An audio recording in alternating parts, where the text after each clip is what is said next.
What's up, guys? Welcome to the live stream for Lights On Season 2, presented by Gloving.com, home of the International Gloving League, sponsored by our good friends over at Glow. I'm Skittles. And I'm Wheat. And today we got some awesome stuff to cover for you guys. Tell them what it is. All right, guys, just so you know, today we're going to be highlighting matches from the second round of each of the brackets. We're also going to be revealing who advances into the top 16 for all 4 brackets, the matchups and the pairings. You're going to get it all.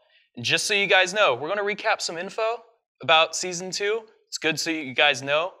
We have 4 brackets. We have 3 challenger brackets and 1 open bracket. The key distinction is that all of the challenger brackets, no sponsored glovers are allowed in there. So that's where everyone can go compete. That's where you get your taste of competition.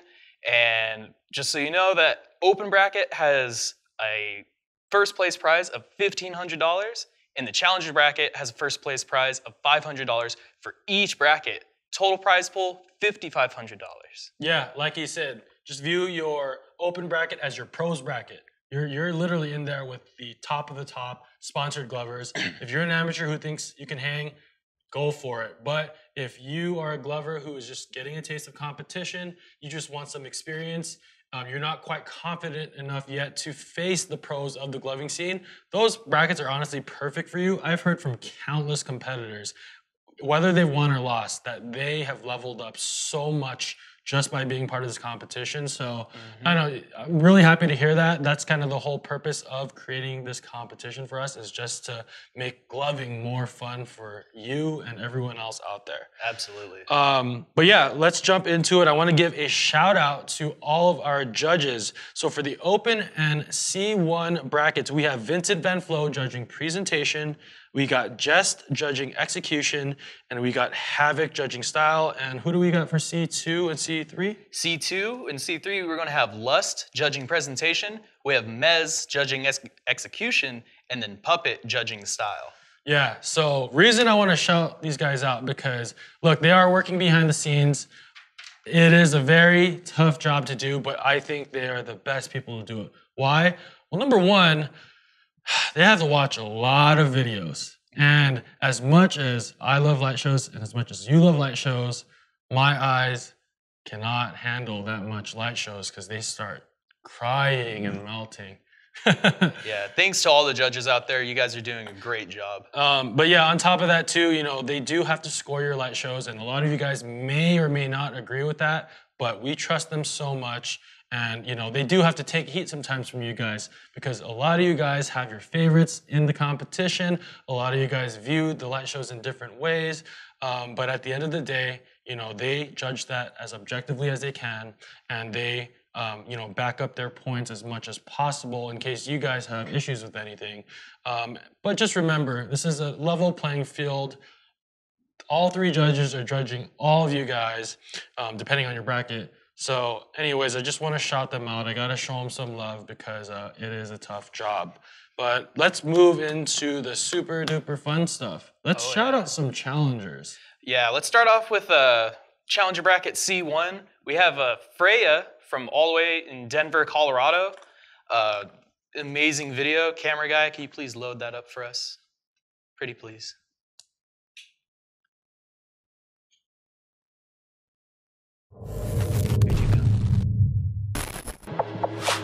All right, and so you actually pointed this video out for me. Yeah, I actually really like this video. It had consistent concepts going up through the whole video. It was very smooth, it flowed together.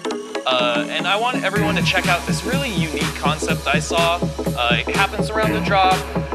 Give us a few seconds, you're gonna check this out. Anticipation. Let's see what this is. Get down to the B-side.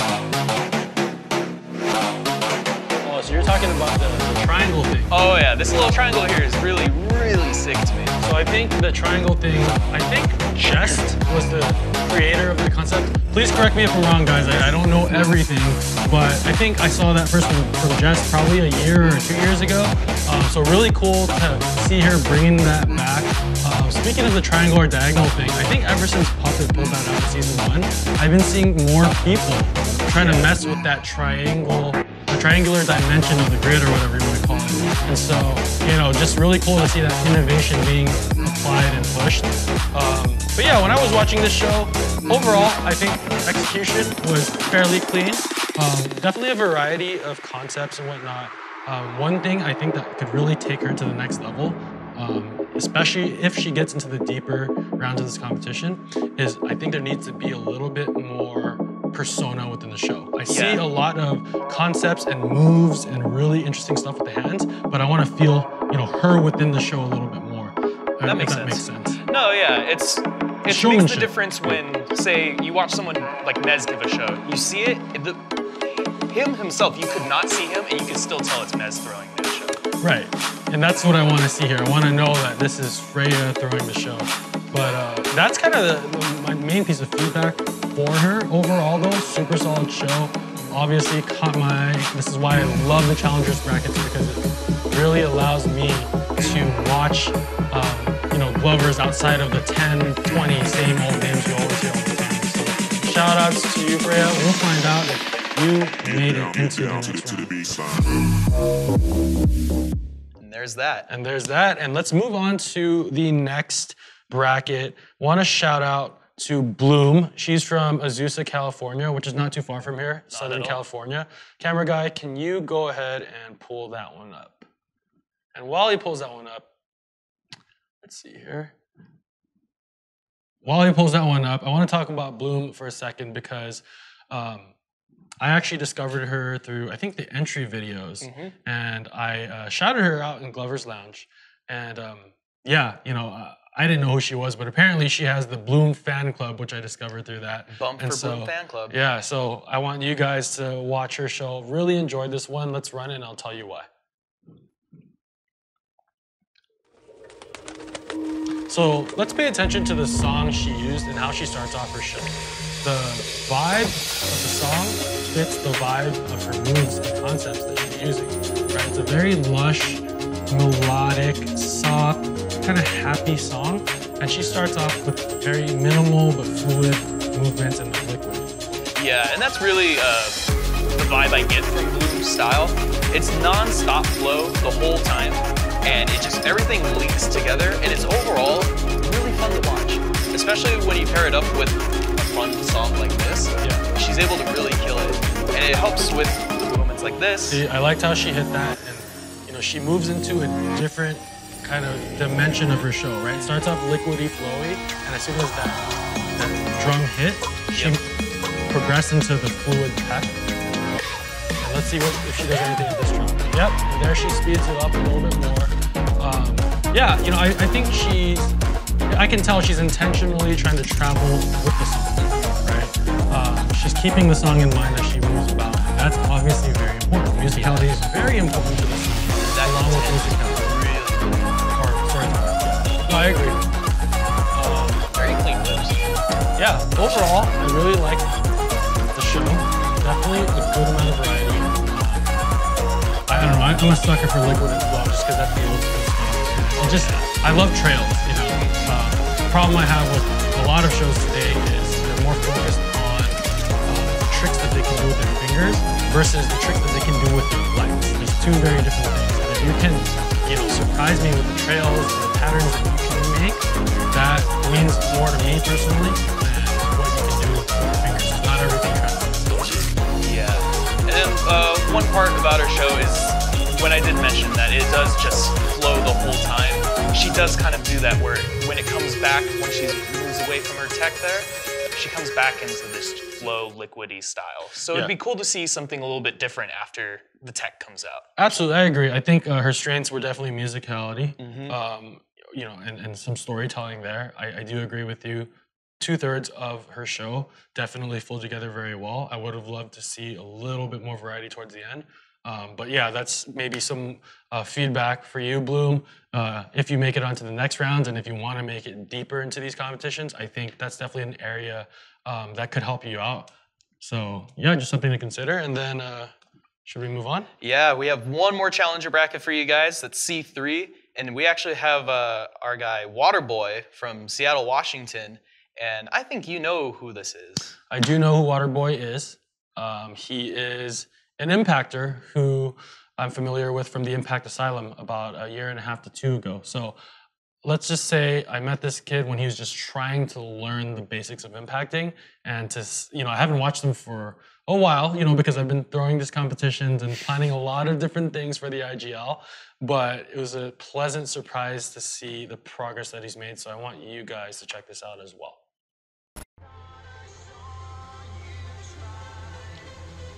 Nice shades, though. Oh, yeah. All right, bring in those old school finger rolls. The impactors love that old school stuff.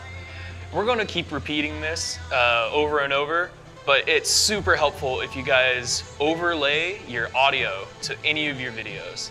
It helps you feel like you're really there and really just adds that extra oomph to your video. It doesn't affect your scorecard. No, it doesn't, but I think, yeah, please overlay the audio if you guys can, because it's like going to a music event and having to stand outside of the venue and listening to the song versus being right in front of the stage. And so, again, I really enjoyed this show though, because I can see the concepts and the combos for what it is. I like how he pulled out the impacts there. He's very fluid with the impacts too at the drop. So far, good amount of variety as well as storytelling, right? I loved how he did the minimal flowy stuff before the drop, and then as soon as the drop hits, he goes into this heavy hitting stuff. And that's kind of typical for an impact show, but it's what actually works. So very solid stuff overall. Yeah, I don't think I've seen him repeat too many concepts, just maybe a few things here and there, little poke throughs and whatnot, but overall, he uses that as a transition into other parts of his show, which is needed. Yeah, I'm really liking his show overall. His isolation could use a little bit of work, moving one hand a little too far on certain impacts. Oh yeah, that's a good point. Once this video is done, I'll show you guys what I mean by isolations, because isolations in the impacting world is super duper important. But again, he's throwing a solid show. His isolation could use a little bit of tweaking. Literally, he could probably figure it out in 5 minutes, and then all of a sudden it's all fixed. Makes the difference. And it makes it much more precise. But again, overall, really enjoyed the progress he's making. He's much more precise, much more symmetrical with his shows. He is showing that he knows how to work the modes in all of his lights. Like right there, he pulls out his middle fingers, strobes, and he's able to progress through the mode 1 to mode 3 transitions and all that stuff. And just like that, it's over. And that was it. Okay, so first, let's talk about 2 things. Let me show you what I meant by the isolations. So Joseph, when you are doing this move, right, try to keep this hand still and this one moving, right? So you're just doing, this is what you want to do. When you go like this, it's actually very hard to follow and it doesn't look as precise or clean. The whole thing with impacting is it's about cause and effect, right? If I do this, what should this cause? It should cause this to open up. So when you do this, it's hard for me to tell what the cause and effect is. You're not doing that, but that's kind of an extreme example. The second extremely important thing that we want to point out, and it's not just because of Joseph's video, it's with a lot of videos we saw. You guys are cutting off your videos kind of abruptly, right? And that does kind of hurt or it doesn't help you in the storytelling aspect at all, because not at all. When we're watching the show, we're getting excited about it, and all of a sudden you just chop it. We're kind of just like, oh, is that it, right? Where to go? Yeah, where to go. So remember, think of storytelling. It's a story. Every story starts off with an introduction. You got to introduce the characters. You got to show who the characters are, what they're about, what roles they're going to play.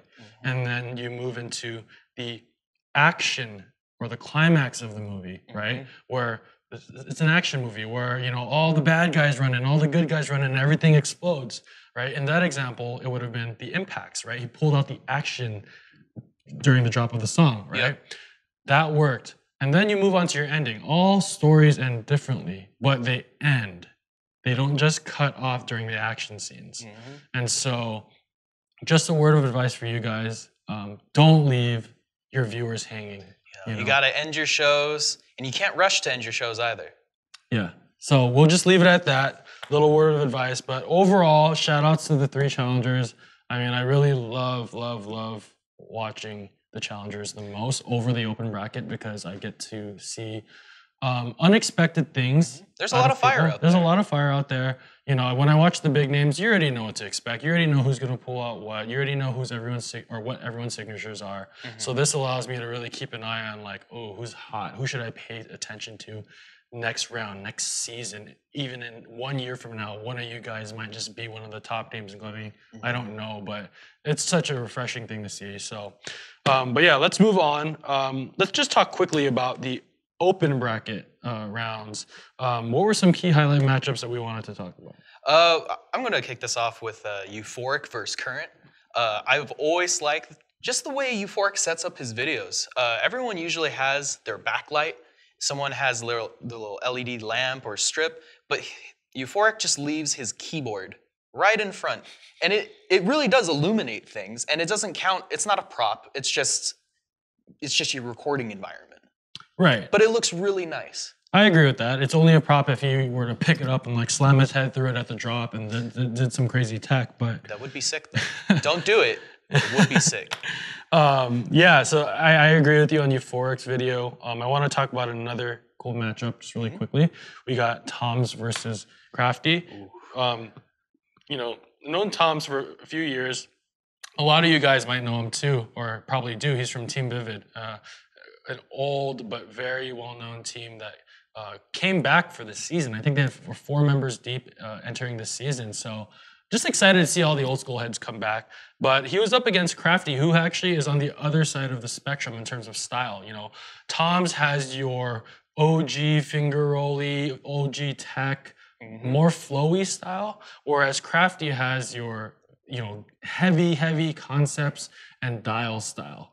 And so they're just on different sides of, you know, the gloving spectrum, if you want to call it that. And, you know, with those types of matchups, it's always exciting because they're both extremely good at what they do, and it's always a toss-up as to who just does what they do better. So we'll find out soon for that matchup. And then we had Starlight versus Vagina. Oh yeah, this was actually my favorite matchup. Starlight brought out a lot of new and interesting things. She changed up a lot of stuff with her video. She brought out claw diffusers.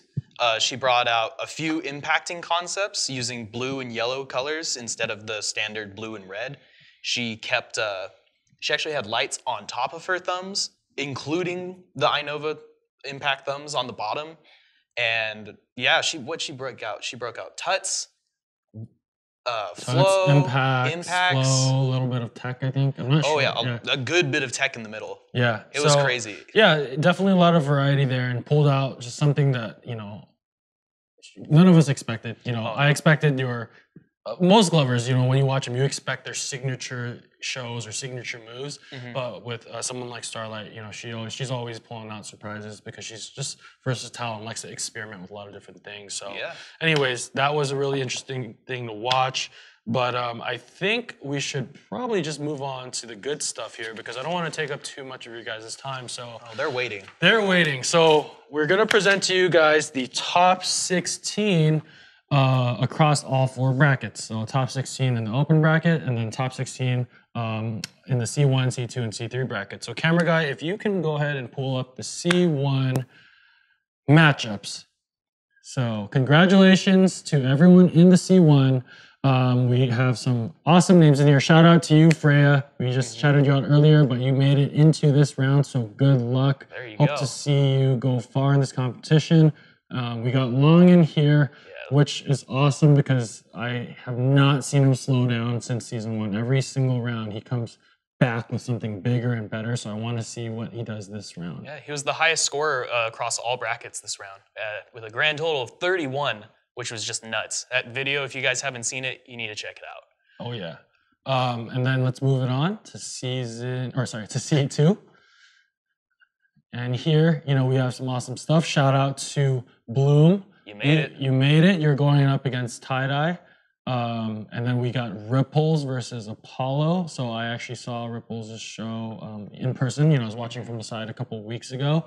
And she's definitely, you know, definitely coming up. I see her name quite a bit in the lounge. She's going up against Apollo, who's actually an impactor who I've known for quite some time now. And then we have a big matchup at the bottom there, Gloveson versus Atlantis. So Gloveson is one of the non-sponsored heavyweights in the scene, in my opinion. Oh, yeah. And he's going up against that Aloha Nation Heat, you know, which is, I think Atlantis is on IM. And so that'll be a fun one to watch. Yeah. Yeah, you guys should check out that one. And then let's also see what's going on in C3. Let's get that one loaded up. And C3, congratulations to you, Waterboy. You have also progressed, so represent those the Reds and Blues going into the next round. Oh, and we have a familiar name here, True Story. We shouted you out a couple of weeks ago, so I'm super happy to see you still in this competition. Still going strong. Still going strong. You're actually going up against an impactor, Atomic, who I am also very familiar with as well. So good luck to the both of you. And we have here Paragon versus Avocado, who I'm very familiar with. So, man, all these brackets have very exciting stuff going on. But let's move on to the final reveal for the open bracket. All right, let's get this one loaded up. And here we have the top 16 of the open bracket. So right across the board, we don't need to say it. You guys see these matchups. This Some is crazy stuff going on. stacked. Yeah, I mean, I really want to see Vex versus Youngblood. my most exciting one is Recluse versus Robin because those are a couple of my favorite glovers. I was obviously rooting for Recluse in season 1. Unfortunately, he got knocked out early on, but super excited to see him in this battle. But I'm going to be very sad no matter what because one of them is going to get knocked out. Yeah. So we'll see. But yeah, all in all, super exciting. Congratulations to all you guys. So super important detail. Tell them when the videos are due. All right, so your guys' videos are due December 3rd, which is Sunday, 11:59 PST, PM. And please just get your videos in on time. We had a few people not submit. You just got to get it in. Yeah, just get your videos in, guys. You got a whole week. Don't make it easy for your opponent to move on. Yeah. Be respectful to your opponent. Give them something to glove against. No one wants a free win. Yeah. And yeah, and that's that. And so, again, last one, camera guy, actually, if you can put it up on here, videos are due this Sunday, December 3rd by 11:59 p.m. Please don't be late. I always have to repeat myself because no excuses. You guys need to get it in. But lastly, before we cut it off, I want to say thank you to everyone watching this, everyone in the community, all the competitors who turn in their videos in on time, all the judges, our sponsors here, the camera guy, my team here. None of this is possible without you guys.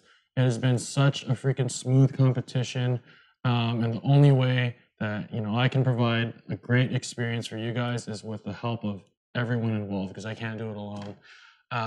But yeah, I'll see you guys in a couple weeks. We will see you guys in a couple weeks where I will be giving you some cool new details for next season. But for now, peace.